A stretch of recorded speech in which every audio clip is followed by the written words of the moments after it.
Meditation questions. One of the questions that comes up a lot about meditation is how long should I sit? How long is enough? So I thought I'd talk about that for a few minutes, and I think there's a couple of different ways to come at it.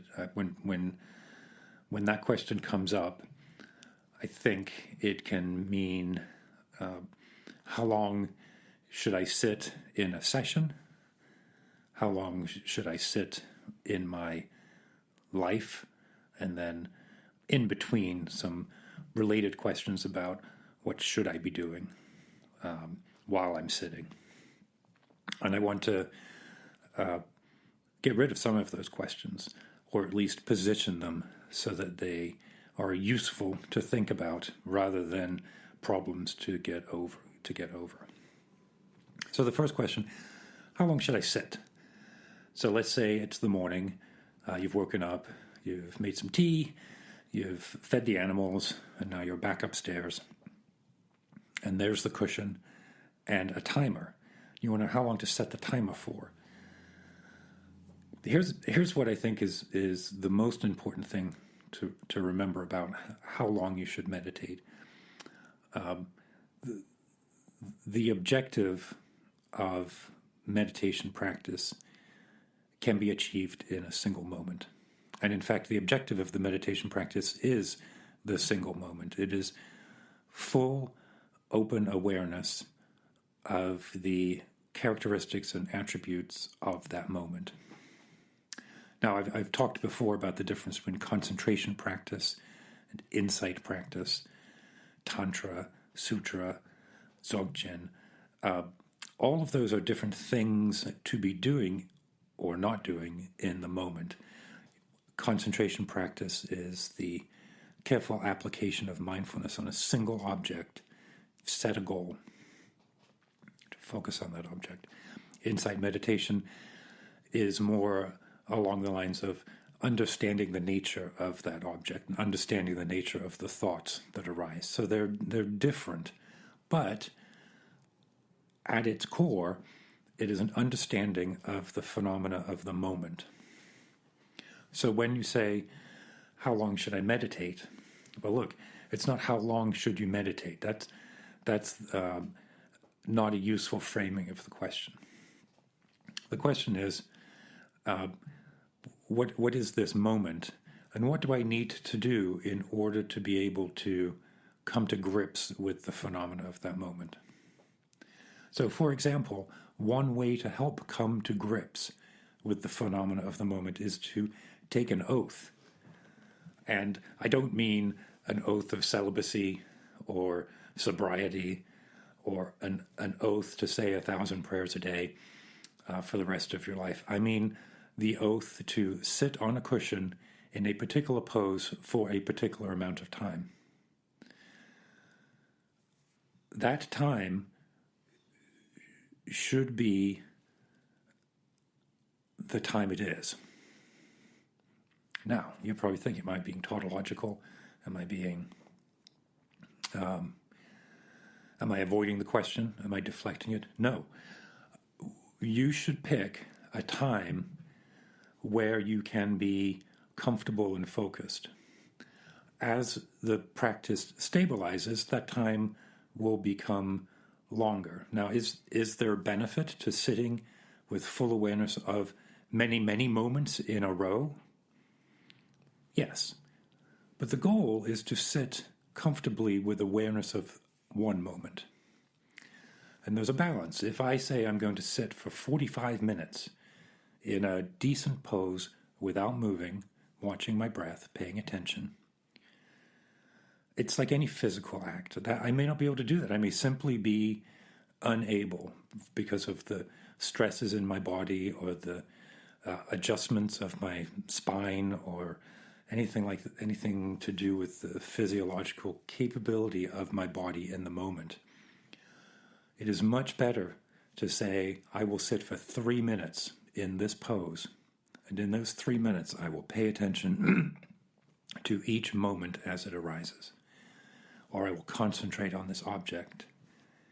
And so the oath of the time to sit should take into account your capability, capacity today to practice.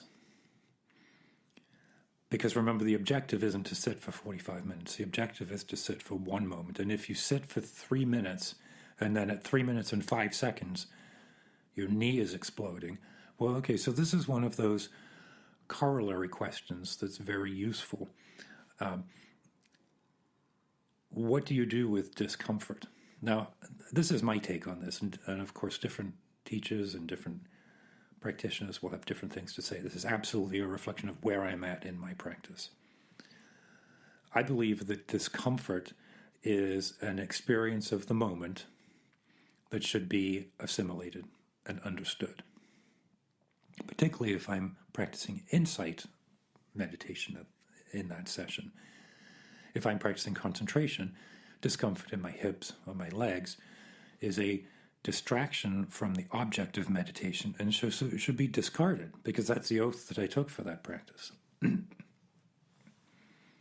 But I also feel that at a certain point, discomfort or distraction should be recognized as the phenomena of the moment. There's different antidotes that we've been taught about for dealing with lethargy or distraction or lack of confidence, the things that prevent us from practicing.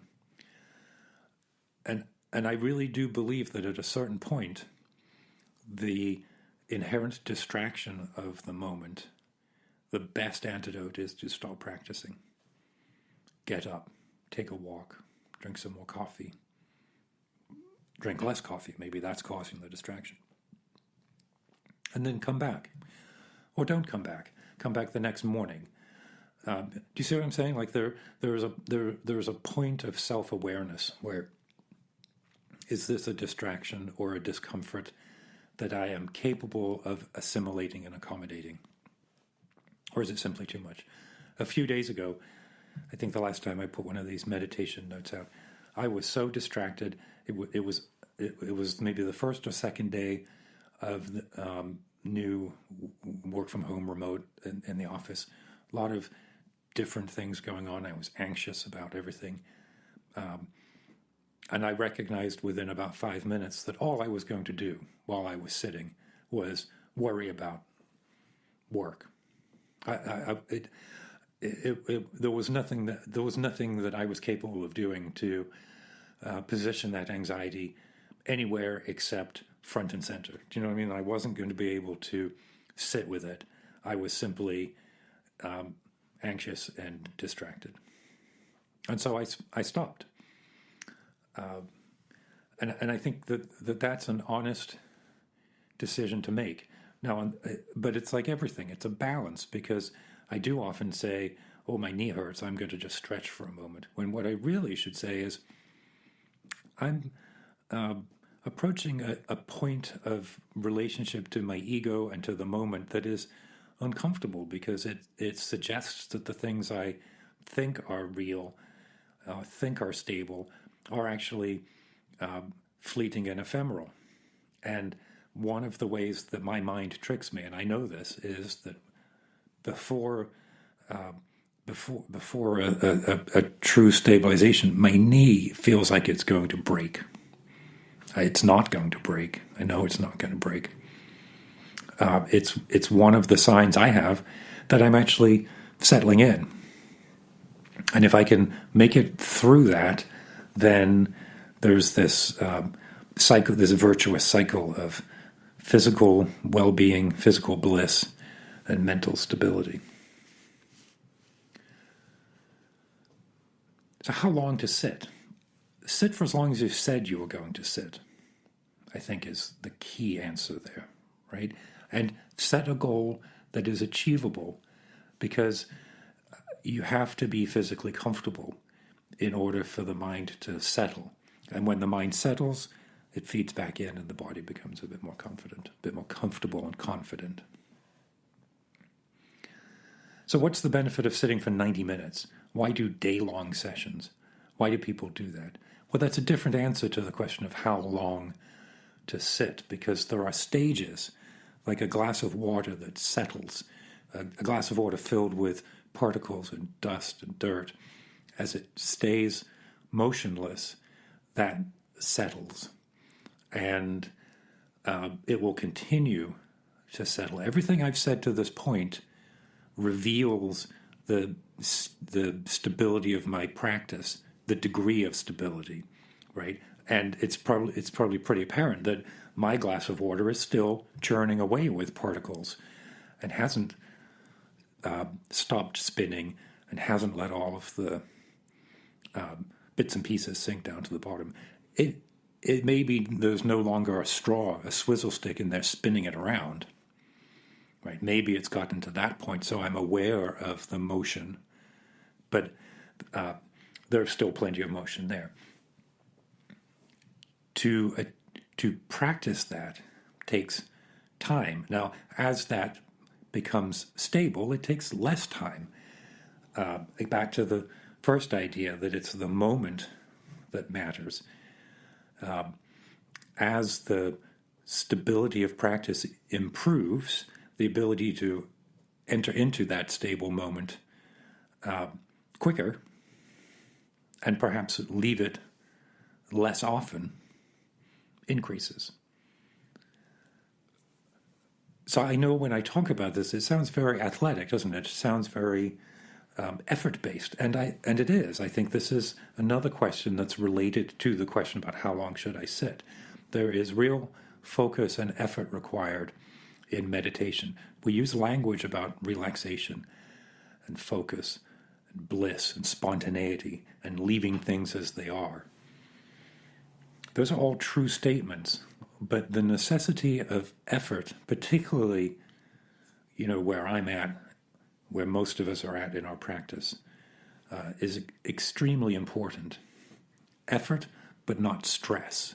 You see, there's balance, right? And stress would be saying, I'm going to sit for 45 minutes, regardless of what happens, regardless of how my body feels or how negative my mind is and my inability to sit with that negativity. That's stress. Focus is, I'm going to sit for 90 seconds. And in those 90 seconds, I'm going to count my breath. Or I'm going to watch this mantra. Or I'm going to listen. I'm going to scan my body and see what the experiences that are actually happening right now for 90 seconds. That's much more valuable than setting a timer and then sitting for longer and longer. Sit for 90 seconds with some stability and then sit for 2 minutes with some stability, and we realize that that stability is really an entry to a further point of stability. Right. And then keep doing it. Is there ever a time to stop practice? I don't know. I've read the same texts that you have that say that at a certain point meditation and practice is discarded, that the practice itself is let go and things simply are as they are. But that's really, I think, I can't leave things as they are. I know that when I'm sitting, I have my karma and my obscurations and my delusions and my fantasies are influencing my perception of things. So just sitting and not meditating, or not meditating, not being aware of those, isn't leaving things as they are. It's just trapped in delusion. So there you go. Sit and sit for a minute. Sitting for 1 minute is better than not sitting, and sitting for 1 minute is probably better than sitting for 20. Sit for one breath. Very good. Thank you for listening. If you have any questions, send me an email, zenglop@zenglop.net. I'd love to hear from you if you have questions about meditation or anything else you've heard on the podcast. You can also try Twitter, where I'm at zenglop. But Twitter is weird to me, so email's better. Anyway, cheers.